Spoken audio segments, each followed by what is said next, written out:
Right now. Can you hear me in the back? Okay, good. Okay, everybody, we're going to get started. You're in for a treat. My interview with David Rubenstein.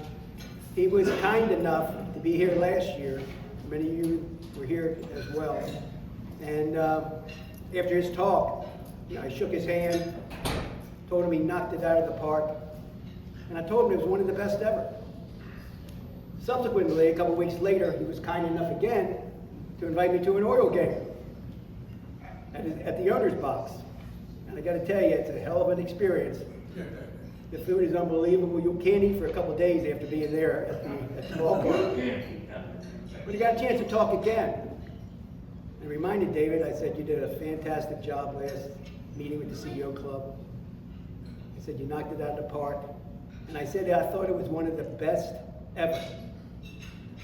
And you know, I don't think he believed me. Wait a minute.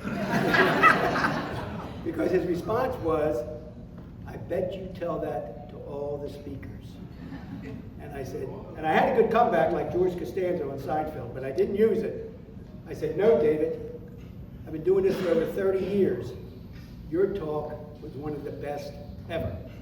So I wanted to get him a little something to memorialize that.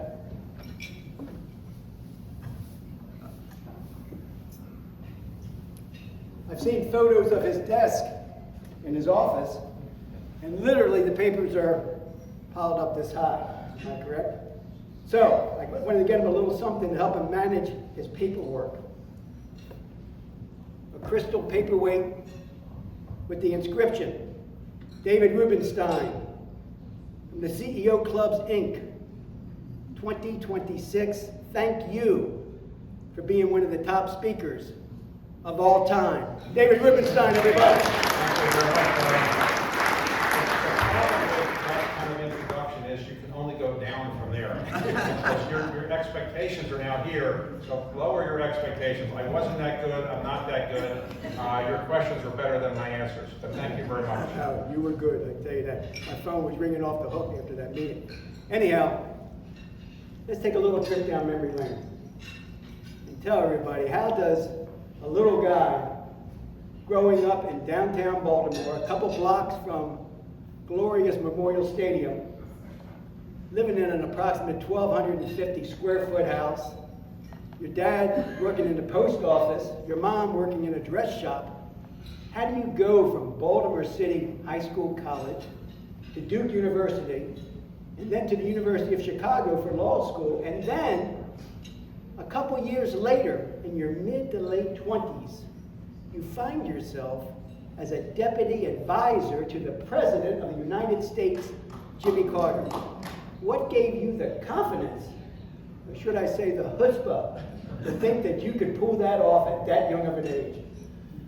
Well, luck helps a lot, but actually, to be very serious, many people who do things that seem to be impressive to other people generally come from lower or middle class backgrounds. If your father is extremely wealthy and he's very famous, you don't have the incentive sometimes to maybe work as hard to prove yourself. So my father didn't graduate from high school, nor did my mother. I was their only child. They put their energies into me. And if I had been the same job my father had, which was working in the post office at $7,000 or $8,000 a year, they would have been fine, because you have one child and you love your one child. I just wanted to do a little bit more, and so I got lucky. Now the country didn't get lucky, because when I was working in the White House, I got inflation of 19%. It was very hard to do. And I'll never forget, I may have said this last year, when I was working in the White House, I was a young man, I was not married then, I was 27 years old, and my goal in life had not been to be a candidate, because I didn't have the charm, the good looks, the money to be a candidate. I thought John Kennedy was a great looking man, great candidate, everything you wanted. I thought I'd be the advisor of somebody like that, and I wound up as an advisor to Jimmy Carter. And I wasn't qualified for the job to be an advisor to Carter 3 years out of law school, but I didn't think Carter was qualified to be president. It didn't seem like he didn't know anything, I didn't know anything. And it proved to be the case, because I got inflation of 19%. Nobody has ever gotten inflation 19% before, so I wasn't that good at it. But I do remember telling President Carter that you have no chance of losing this election to Ronald Reagan. Why, he said? Because while we have gas lines, we have hostages in Iran, he's 69 years old. Nobody that old can get out of bed in the morning. Now, I'm older than that now, and 69 seems like a teenager. We'd love to have a president who's only 69 years old, right? So I got lucky, but you know, life is a series of ups and downs, and nobody has everything going perfectly for them all the time, and I had lots of downs, right? After we lost the election, Ronald Reagan, people used to tell me, you're a bright young man, if you want a job, call me up. I called all those people up, and nobody ever returned my call, because once you're out of power in Washington, you're a dead man. And so I didn't want to tell my mother her only child was unemployable, so I told her I had so many offers, I didn't know which one to take. And the truth is I didn't have any offers. It took me about 6 months to get a job. And I practiced law, and I wasn't that good at it. And when you're not good at something, you have to do something else. And I got into the investment world. If I'd been a good lawyer, I would still be practicing law. You mentioned your mother, which is, and I'm sure she's like every mother, and I guess especially a Jewish mother. She's telling everybody that walks down the street, anybody that comes into a dress shop, anybody that she sees at the grocery store, that my son tells the President of the United States what to do. So, I don't know if she said that, but my mother, I was her only child, so she was, naturally proud, I guess. But at the time, I did bring her in to see President Carter, and my parents were saying, like, David, what are you doing working in the White House? I mean, you're from Baltimore, from your father's a postal worker, and you're going to the White House. They couldn't believe it, and I don't really know, if they ever really believed it. They might have thought I was making the whole thing up, but they did meet with him, and they had an enjoyable time. But I'll tell you, of all the things I've done, my mother seemed to be the most proud of one thing. My parents moved to a suburb. When I didn't get married until I was 33 years old. My mother thought that, and she was married when she was 17. 33, she thought, well, he's obviously never getting married. 33, I mean, how can they wait that long to get married? So my parents decided that they weren't going to, I was their only child, they weren't going to have any grandchildren, and so they moved to a suburb of Baltimore called West Palm Beach, Florida. And when they moved down there, then my mother seemed to be, my mother was proud of, but she didn't really understand the buyout world, the financial world. I remember she said, David, you went to law school, you remember the bar, you don't know anything about finance. Keep your bar membership, because if you have something to fall back on when your financial firm doesn't work out. And so I'm still a member of the DC bar because I always want to have something to fall back on. But my mother seemed to be most proud of the fact that one time Carlisle bought Dunkin' Donuts. And it turned out that that's where she went for breakfast every morning, was Dunkin' Donuts. And so I gave her some little cards that give you a free coffee and a free donut every morning. And she went in there and said to the lady, my son owns Dunkin' Donuts. And the ladies, I'm sure, rolled their eyes saying, sure. And then she was more proud of the fact that I own Dunkin' Donuts than anything else I ever did. But you never know what's going to please a parent, right? Let's talk about a subject I know that's near and dear to your heart, and it's near and dear to probably most everybody in the room, in terms of time management. I'm sure you've read the book, The 36-Hour Workday. You're probably working on your own book, The 48-Hour Workday. But how do you do it? You're on approximate 25, 26 boards. 7 or 8 of those boards, you're chairman of the board. Now you're, I won't call him an associate or a friend, but somebody you know who lives at 1600 Pennsylvania Avenue relieved you of one of those boards. Perhaps you can talk about that. So But I'm not the chairman of the Kennedy Center anymore, so that gives me more time.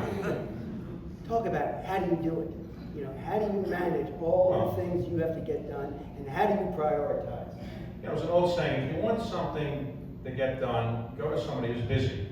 Because people that are busy, they figure out how to get things done.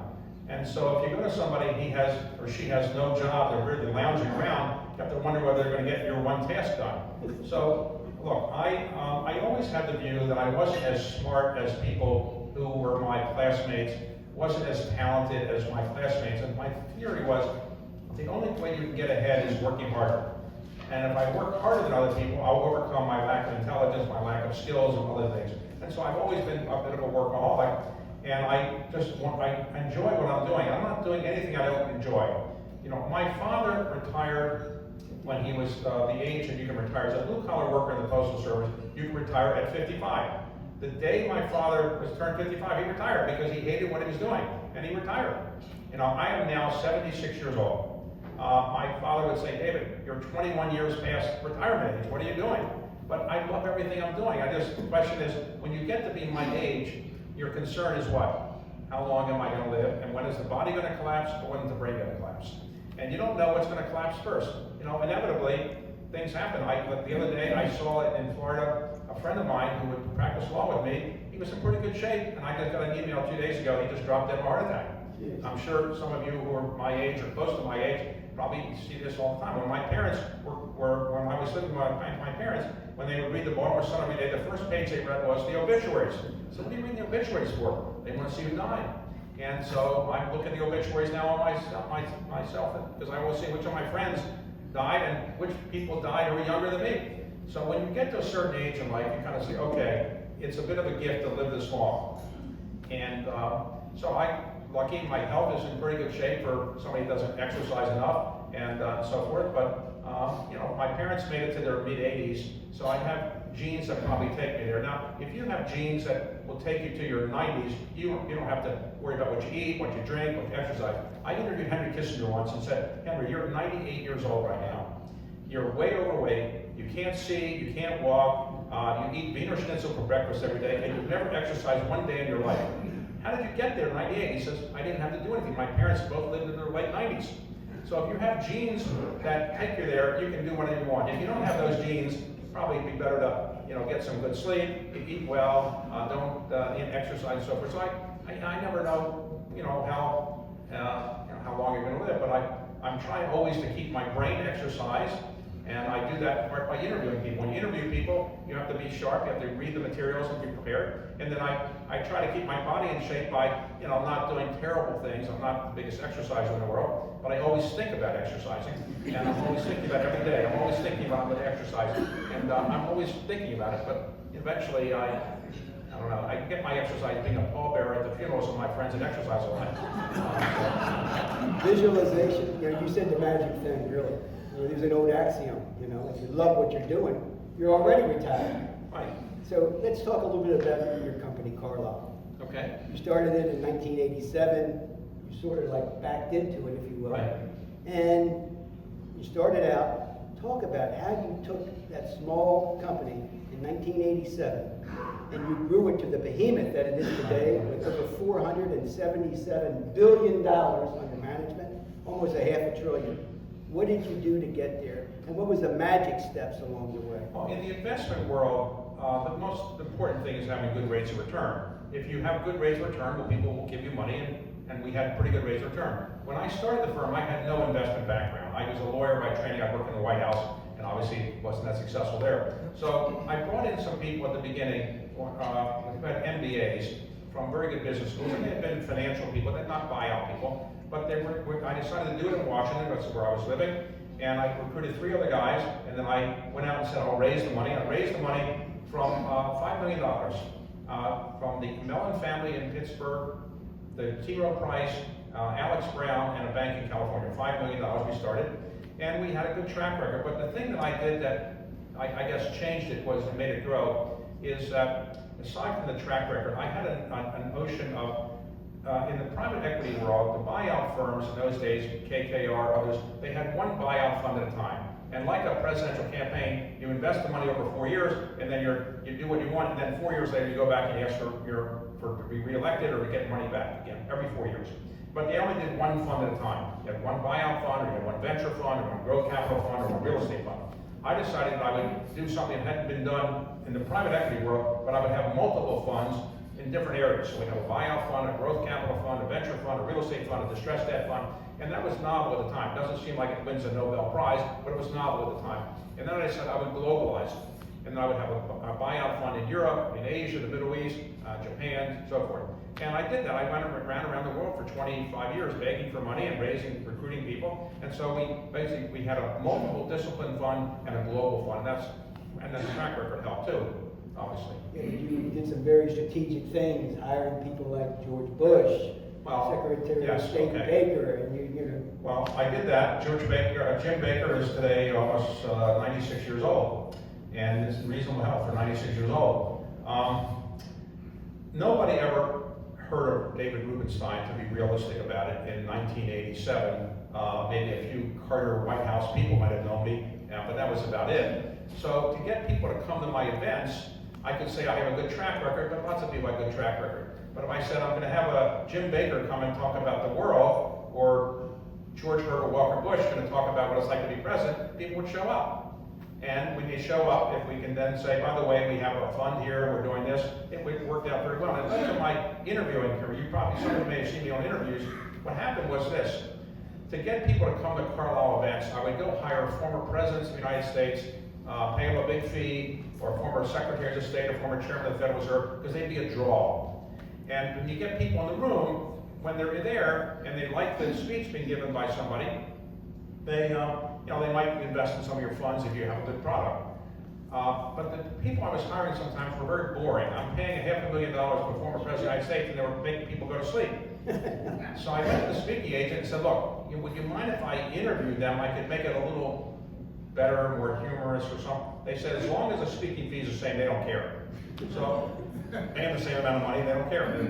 It's easier for them to do an interview, not to prepare. So I started doing that, and I realized I could make, Hillary Clinton look funny, Ben Bernanke look exciting, and so I kind of thought I could do that. And then later, I got the opportunity to be the head of the Economic Club of Washington. The same thing, business people came to speak, they were terrible. I got rid of them as speakers, and I said, let me interview you. And I interviewed them, and people liked it. Bloomberg put on TV, and it led to other things. So having famous people was a draw for Carlisle, and actually my interviewing of people there helped build my interview career, I guess, to the extent that it's a career. And I've seen some of the shows, peer-to-peer on Bloomberg TV. I mean, they're great. The last one I saw, I think, an associate of yours who works at American University. Right. He interviewed you. So I have 5 shows now. This new one is on C-SPAN, which is not the most popular network in the world, but it's on Sunday nights. I'm trying to get people to read more. In this country, about 18% of the adult population is functionally illiterate. It means they can't read past the 4th grade level. But people choose not to read. That's called illiteracy. You can read, but you choose not to do so. And we don't read as much as we maybe should. So I have a show now on C-SPAN where I interview the best authors in the country. I started with John Grisham, and we're working my way around. I'll be doing David Baldacci in a couple of weeks, and so forth. So I'm trying to find people who I can talk about why it's important to read books and get interesting authors. And so that show is a new one, and I'm doing another one that's not been announced yet, but I'm going to interview each of the justices of the Supreme Court. I've already interviewed some about how the Supreme Court works, and it'll be probably on PBS. It won't be probably finished this year, but I'm in the process of doing that. So I enjoy it, and it helps me do this. When you interview somebody, it's good to be prepared. You prepare, you have to read something, and then when you're doing the interview, you have to listen to what the person says. You have to keep your brain sharp. So it's my way of kind of keeping my brain sharp, because when you get older, as I am, an age that many people thought, yes, you'd be retired, you have to worry about dementia. And people say, well, there's several ways. If you have a genetic predisposition to dementia, not much you can do about it. And you can find out easily. I just had my physical done, and there's a new blood test where you can see whether you have the amyloid kind of platelets in your brain that will lead to Alzheimer's, but fortunately I don't have that. So, but that doesn't mean you can't, lapse into, something that's not pleasant. But what they tell you to do is do these things to keep your brain sharp, assuming you don't have a genetic predisposition. 1, do crossword puzzles. I'm terrible at those. 2, learn a musical instrument. I'm tone deaf. 3, learn a foreign language. I have no foreign language skills at all. So I said, what am I going to do? Well, I started doing interviewing, and I realized you have to read the books, you have to prepare, and it kind of keeps my brain sharp. So that's why I like doing it, because I think it maybe keeps Alzheimer's from coming. David, you've been obviously extremely successful, and you've given away, hundreds and hundreds of millions of dollars. You actually were interviewed on 60 Minutes a couple of years ago. You created a new form of philanthropy called patriotic philanthropy, where you did work with the Washington Monument and other monuments in D.C. Talk about that. What inspired you to get involved in that? Well, my mother and father didn't have a lot of money, so they weren't, big philanthropists. But my mother, when she passed away, I started getting her mail. And if any of you ever got in the mail, somebody's deceased, you get a lot of mail for a long time. My mother would get, I know I gave her as much money as she would take. She didn't want to be wealthy, but when she passed away, I would get for months and months and months, every charitable organization you ever seen on TV, she was a subscriber to. $10 for this, $25 for that. So she didn't have the money that I have. She didn't want the money I have, but she giving money to everything. Maybe that inspired me. But what really, I guess it was, is when you have a lot of money, what are you going to do with it? The ancient pharaohs, they were buried with their wealth. And there's no evidence you need it in the afterlife. Maybe you do, but there's no evidence of that. So what do? 99% of people who die leave the bulk of their estate to their spouse and or their children. And that's what most people do. They wait till they die and they leave. I made a fair amount of money, so I decided I didn't want to wait to the end, and then I wouldn't be in a place where I would see where the money was being spent. I wasn't sure where I would be going. So I said I would give away the bulk of my money when I was alive. Bill Gates called me and said, would you sign the giving pledge that says you're giving away half your net worth? So I've given away a fair amount of money, and I just think, in the Declaration of Independence, it talks about life, liberty, and the pursuit of happiness. Happiness is the most elusive thing in human endeavors. Everybody has struggled with what makes you happy. Well, probably what makes you happy is helping other people. Helping your relatives, but helping people you don't even know, with scholarships or other things. So, as a way to make myself happy, I figure if I give away money and give away my time, because your time is less valuable as your money. I mean, it's harder. I mean, you have more time than you have money in most cases. I mean, you don't have time for everything, but for a while, in the end, my time is more valuable than my money, because as I get older, I don't have as much time. But what I like to do is give away money or support charges that mean something to me. And having worked in the White House, having been in the Washington area for many years, I just felt that giving things back to the country would be helpful. So when the Washington Monument had earthquake damage, Mount Vernon needed some money, Montpelier, which is James Madison's home, or Monticello had Thomas Jefferson's home, when they needed money, I fixed it up and helped them with that. Or I bought historic documents like the Magna Carta, the Declaration of Independence, and put them on display. And now, for the 250th, what I'm doing is I'm going around the country to various organizations and offering them kind of really perfect replicas of the Declaration of Independence, framed as an antique frame. And I just did one session with the Major League Baseball owners, one with the NBA owners. I'll do one with the NFL owners and with the Business Council, and other organizations. Where they have places where people can see the Declaration, and to put them in the stadiums or things like that. It's a modest thing to do, but I'm just trying to give my own little contribution to the 250th, and I just feel like I have an obligation to give back to the country. I come from a poor family, the immigrants, probably in the early part of the 20th century. My last name is not a name that, probably in many other countries I could rise up and got to where I am now. So I just want to give back to the country, and that's why I've called it patriotic philanthropy, to kind of remind people that history and heritage of the country, because we don't teach people history very much anymore, and very few people in this country know history very much anymore, because we don't teach American history. When I was in college, 9% of the undergraduates in the country were history majors. And today it's about 1.5%, because everybody's afraid if you don't major in STEM, you won't get a job. So people don't know very much about our history, and the result is you have situations where today you can graduate from any college in this country without having to take an American history course. In any college, you don't have to take an American history course. In China, in grade school, they teach American history. In grade school in China.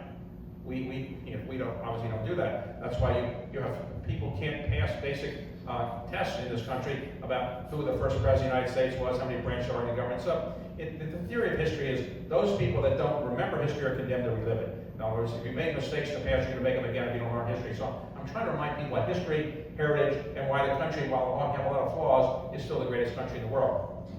So you've developed this concept of patriotic philanthropy, and I know you've given that millions and hundreds of millions to other institutions and other organizations. Right. How do you decide who's getting what and who's getting how much? Is there a criteria that you lay out? Like most people in the world, I like my ideas better than other people's ideas. Most people probably like their own ideas better. So I generally like to think of something that I would do, and then I approach somebody. But obviously I get approached by lots of people. And sometimes people have good ideas, but maybe their idea or something I'm not interested in. But I just never, you never know. And in the patriotic philanthropy area, I pretty well known in that area, so I give a lot of money there, but I give a lot of money in medical research and you know, the theory that, you know, that can only help in certain areas that I think are very important, certain types of cancer areas. I try to put research in, but I think of things and then I kind of do a lot of reading and then I approach people, but sometimes I get approached, but there's no lack of people interested in talking to you, for sure. Shifting gears a little bit, you talked about how you've interviewed many world leaders. What's the best question you ever asked them, and what's the question that you wish you would have asked them? And do you see some sort of, like, in a statistics way, they talk about regression towards the mean. Do you see the attributes the really successful ones have in common? You know, when you're interviewing somebody, journalists believe that the best way to do an interview is to surprise somebody and not tell them what you're going to ask them and catch them flat-footed. And the theory is that you'll get a more honest answer. Maybe, but my theory is different, which is I'm not a journalist. I don't want to embarrass anybody. I don't want to look like a Mike Wallace or something. So I give my questions in advance to people. Now what that does is it calms them down. They can see there's no Mike Wallace question. Now, I'm not actually obligated to ask only those questions. If I think of other things that are in the interview, I'll ask them. But what I tend to like to do is start with a couple of opening questions that will elicit some humor and get the person to laugh and to kind of show their humanity. And then ultimately take them through the trajectory of what they've done with their life, and always kind of end with, you know, what did their parents think of them? Did their parents live to see their success? What are you most proud of having accomplished? And things like that. People can open up, and I've interviewed, you know, famous people, and you know, they're all the same. They all want to put their best foot forward. Some people will say things they didn't think they were going to say, but I don't try to embarrass anybody because there's no point to that. But I always like to ask people, you know, did your parents live to see your success? And you'd be surprised at how many people open up about that. And then my father died early, they'll say, my mother died, she didn't know what I was going to do, or my parents did live to see my success. Then when you ask people, are your children proud of you? Nobody says their children are proud of them. Everybody's parents are proud of their children, but nobody's children are ever proud of their parents. If you ever notice, if you have children, you'll notice it. So, you know, my children, I got the Presidential Medal of Freedom, which is the highest honor a civilian can get in the United States, a couple of years ago. And I asked my children if they would want to come to the White House for the ceremony, and they said, well, who else is being honored? I said, well, Magic Johnson's being honored. Oh, okay, we'll come. Because Magic Johnson, they were drawn to come see Magic Johnson. But, you know, children have a hard time being proud of their parents because inevitably, if your father or mother is so prominent, it kind of almost negates what you accomplished. And so my children have moved as far away from me as possible. One lives in Florida, one lives in Texas, one lives in California. Because there they can achieve something and maybe people won't, you know, think it's only because of me. So it's not easy being the child of somebody that's been wealthy or well known or something like that, but you know, it's probably something you have to live with. Let's shift gears a little bit and talk about the Baltimore Orioles. I was down in Sarasota a couple of days when spring training opened up. Facilities down there are second to none. We got a chance to talk with Cal Ripken a little bit for a minute. But it's got to help you recruiting players. You guys were very active in the off season. Right. We've gotten off to a little bit of a bad start, I think you could say. It's only, again, it's a microcosm. It's a 162 game season. We played 9 games. Well, that's what the general manager keeps telling me. He keeps saying, hey, what's going wrong here? Yes, we got off to a bad start. I'm very upset about it, but what can I do? You know, it is 162 games, and the last when the Nationals won the World Series a few years back, they were underwater by, you know, like 15 games at one point before they came back. So you just never know. I'm still recovering from. I went to Duke University, and still I went to watch an Orioles game, and we won one day. Then I rushed over to Washington to see the Duke play Connecticut. And I get there, we're 15 points ahead. I said, wow, this is going to be easy. And then we lost the game. And so I haven't quite recovered from that loss. The Orioles had some bad luck. We've had some injuries for sure. But in the end, you know, I think the facility you saw, we got the state-of-the-art facilities now. We redid everything we had in Sarasota. You know, if having good facilities in spring training means you're going to win the World Series, we're going to win the World Series, but it doesn't usually work that way. When I bought the team payroll was about, let's say, maybe $75 million. Today it's about 198. So we've dramatically increased the payroll. We've done many things. I had lunch with John Angelos the other day, in New York, and he's a very nice guy who was asked by his father to manage the team, but didn't really have a lot of money to put in. So they kept the things very bare bones, but they won the American League East 1 year with no money. I took the team with a lot of money down to last place. I'm hard to do that. But what I've done is we brought in Katie Griggs to run the business side. She was doing the business side of the Seattle Mariners.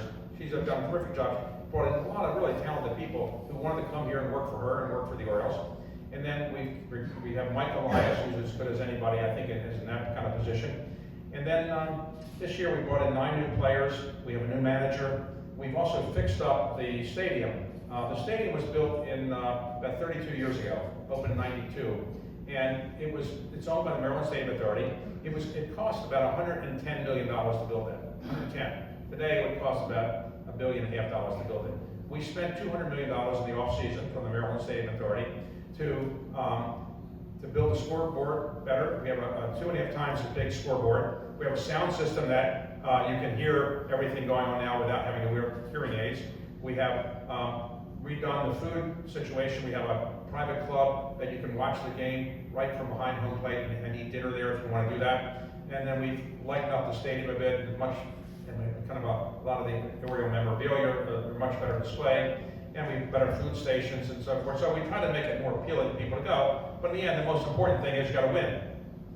Last year we were down 400,000 tickets compared to the previous year because we didn't do that well. So we can fix up the food, we can make the stadium better, but if you don't win, people aren't going to show up. People like to be attached to a winner. People don't like to see losers. And so if the food is great and all the amenities are there, but if you're losing, people aren't happy. So I got to make sure that I can do what I can do, but I got to make sure the players are winning. But there's no buyer's remorse. I guess that's important. But the fact is, you talked about you're antsy. You're getting older. You want to bring the World Series back to Baltimore. It was since 1983. 1983 was the last time. We've been to World Series 6. We won 3 times. Should have won 6, but we won 3. There was a different world. In those days, the free agency didn't quite work the way it does now. Brooks Robinson played his entire 20-plus year career with us. Jim Palmer did as well. Today, players are always looking over their shoulder for the next gigantic offer. And the amount of money is staggering that you can make as a Major League Baseball player today if you're good. Remember, 75% of all the compensation that paid the baseball players go to only 10% of the players. So the average person plays in the Major League for 3 years. That's it. They're gone after 3 years. Who's the gentleman here that was in the Major League for 1 year? Brian. Where? Okay, yes, you know what I'm talking about. The average player plays 3 years. You were 1 year in the Major Leagues? Yeah. Okay, so because of injuries or other things, it's not like everybody is Juan Soto or everybody is going to get these gigantic contracts. So baseball has to fix at the end of this year. The Major League Baseball Players Agreement is up, and there'll be some negotiations. Hopefully, there'll be some changes to make it more appealing. But it's a tough game. There are 30 teams, and everybody wants to kill everybody else. And there are 30 games, there are 30 teams. Only one team can win. It's amazing. The Orioles were going nowhere from 1954 to 1966, and then 66 when they traded for Frank Robinson, things fell in place. Hopefully, the Pete Alonso trade will help us, in some ways too. But it's very competitive for sure. But I don't have buyer's regret. I wish the team had done much better so far under my ownership. But I'm glad I did it. I saw it as a philanthropic gesture, kind of Baltimore, to kind of help revive Baltimore a bit. If the team can be revived, it hasn't been revived yet, but that's why I really did it. No cognitive dissonance, which is great. Questions for David in the audience?